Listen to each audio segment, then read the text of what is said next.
Lauren was surrounded by friends but still felt alone. Was at a wedding but didn't feel loved. But things are about to change as she makes a fateful step out onto a porch to get some air. Enter James with the same intent to get air.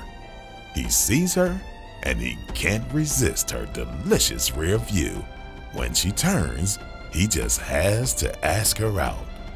Passion pulses between them, and Lauren isn't lonely now with James's intimate looks, tender touch, ever-present humor, and sweet sensitivity.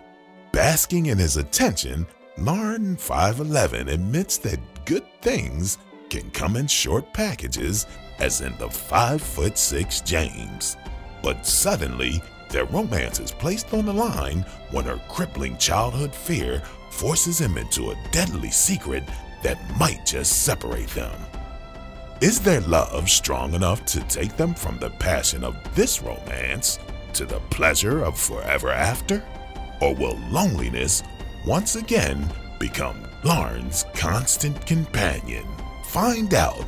Get your copy today. From Passion to Pleasure by Bridget Manny.